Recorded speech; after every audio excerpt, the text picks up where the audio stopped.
weeks of monsoon session gone. Rupees 47 crore down the drain. One big debate. Operation Sindoor wrapped up. And now, Parliament steps into week 3 of the monsoon session. आप प्रश्नकाल जैसे महत्वपूर्ण विषय पर चर्चा नहीं करना चाहते, माननीय सदस्य मैं फिर आग्रह कर रहा हूं, आप सदन को नियोजित तरीके से बाधित करना चाहते हैं। आपको इसलिए भेजा है, जनता ने चुनकर नारेबाजी के लिए भेजा है। सदन की कार्रवाई आज 2 बजे तक के लिए स्थगित की जाती है। ये मेंबर्स के हित का है। आप से आग्रह है कि आप प्लीज 0 आवर होने दे, क्वेश्चन आवर चलाएं। मैं आग्रह करूंगा कि अपनी सीट पर जाएं और चलने दे। Please go back to your seats. The house stands adjourned to meet at 2 p.m. Week 2 ended with a bang.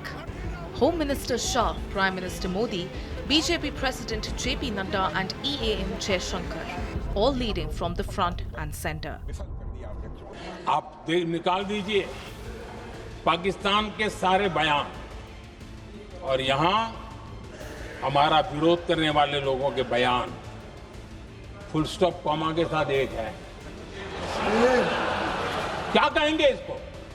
जो लोग हमसे आज पूछ रहे हैं पहलगाम का क्या हुआ, पहलगाम का क्या हुआ, वो पूछने के पहले अपने गिरबान में जरूर झांक करके देखें कि उन्होंने कब क्या किया। अदर देन जम्मू कश्मीर सारे देश में टेररिस्ट अटैक बंद हो गए हैं। इस बात को हमको समझ लेना चाहिए। But the opposition did not sit quietly. Leader of opposition Rahul Gandhi and Priyanka Vadra led the counter-attack. The government of India says any act of terror is an act of war. Now, do you understand what this statement is saying?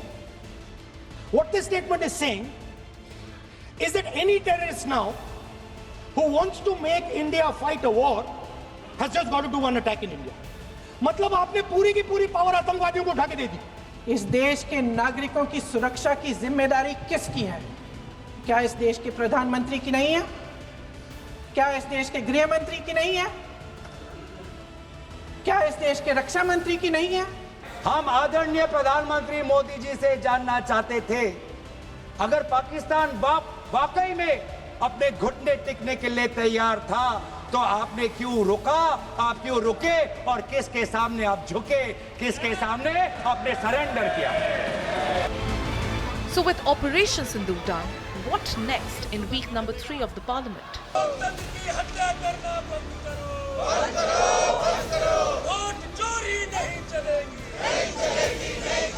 This is opposition's new stick to beat the government. The SIR, Special Summary Revision of the Electoral Rolls in Bihar, an EC-mandated scheduled technical exercise which the opposition calls voter fraud at scale. In fact, Rahul Gandhi even called it poll manipulation. Unable to fathom the defeat in Lok Sabha polls, Rahul has done it again. हमारे पास open and shut proof है कि election commission vote चोरी में involve है।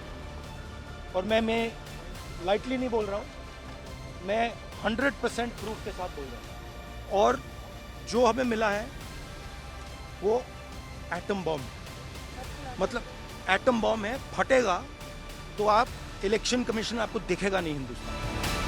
But the defense minister too did not hold back in taking on Rahul, replying to him in his own tone, unsparing and direct. कल नेता प्रतिपक्ष ने फिर से एक अनर्गल बयान दिया है और उन्होंने कहा है कि चुनाव आयोग द्वारा वोट चोरी को लेकर उन्होंने सबूतों का एटम बम तैयार किया है। मैं राहुल जी से कहना चाहूंगा बहुत विनम्रता के साथ, अगर आपके पास सबूतों का एटम बम है तो उसका परीक्षण तुरंत कर डालिए, मगर सच्चाई है कि उनके पास न कोई तथ्य है न सबूत है। सनसनीखेज बातें करना उनकी पुरानी आदत है। On the other hand, Congress's Indie partner and RJD's Tejasvi Yadav also sparked a new row. He claimed that his name was missing from the Bihar voter polls. ये एप्लीकेशन है, मेरा भी नहीं है। हम चुनाव कैसे लड़ेंगे? अभी तो देखिए, ये चुनाव आयोग का एप्लीकेशन है और मेरा EPIC नंबर हमने इसमें डाला है। EPIC नंबर अगर आप चाहें तो हम बता भी दें।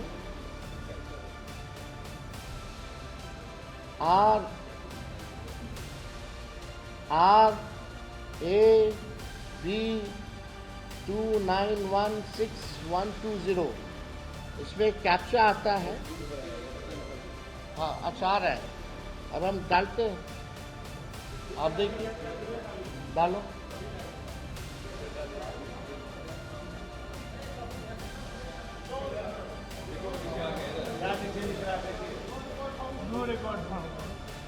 What does it mean? But now there's a bigger twist. Official records show Tejasvi listed under his old EPIC number, triggering a probe into possible duplication or forgery.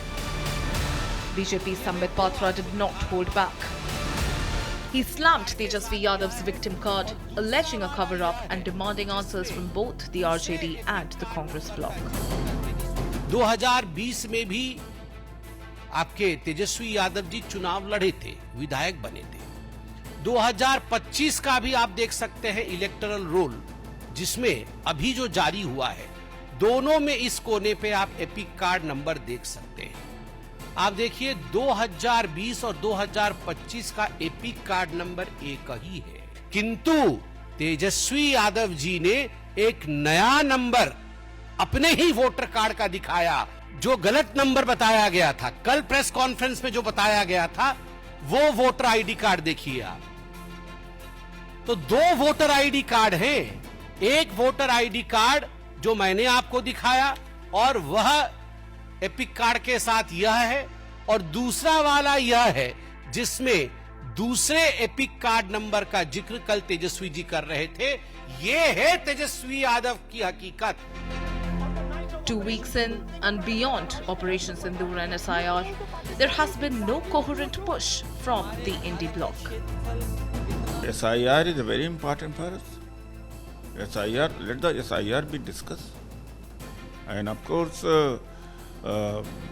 that Prime Minister must give explanation that how we are being joked all over the world, that the Trump has been repeatedly saying that it's he who got the search done. So the Prime Minister must answer such questions, such issues will be raised. SIR is one issue, the important issue right now, because ensuring a fair election in Bihar, this is the most important issue for us. We are raising it in Parliament. No economic white paper or no room for constructive debate. And the ruling benches are questioning if opposition has really run out of agenda. Just noise, slogans and walkouts. So is the opposition serious about governance or only about disruption? Meanwhile, a foreign policy flashpoint has also erupted. With Donald Trump launching his tariff tirade, the opposition is also dancing to his tunes. Rahul Gandhi openly reiterated what Trump said about Indian economy. Everybody knows this, except the Prime Minister and the Finance Minister. Everybody knows that the Indian economy is a dead economy. I'm glad that President Trump has stated a fact. The centre responded through Piyush Goyal, assuring that India will protect its economic interests, come what may.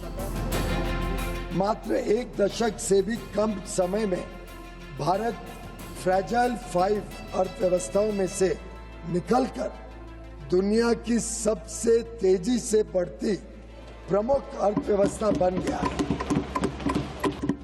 यह भी अपेक्षित है कि हम कुछ ही वर्षों में तीसरी सबसे बड़ी अर्थव्यवस्था बन जाएंगे। Also looming this week, Justice Yashwant Verma. An impeachment motion is on file. The matter is live in the Supreme Court. Sources say that the Speaker may take it up this week. If admitted, expect a political firestorm. This could be Parliament's next flashpoint. And quietly brewing in the back rooms, a high-stakes succession battle. Who will be India's next vice president? BJP is said to be scouting a surprise candidate. Opposition, on the other hand, is targeting the Modi government, claiming that Thankar was forced out for going by the book. सरकार जवाब देना चाहिए, वो क्यों resign करे, कारण क्या है, इसके पीछे क्या राज है. हमको तो ऐसा दिख रहा है कि दाल में कुछ काला है. But beyond the headlines, here's what is being buried under the chaos. Hard numbers, hard loss to the taxpayers. In just 2 weeks, over 3,700 minutes lost, rupees 47.4 crore of taxpayer money wasted. All because of this.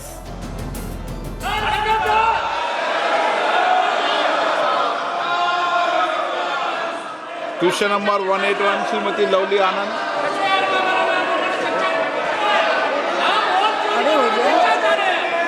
सदन की गरिमा को बनाए रखें माननीय सदस्य.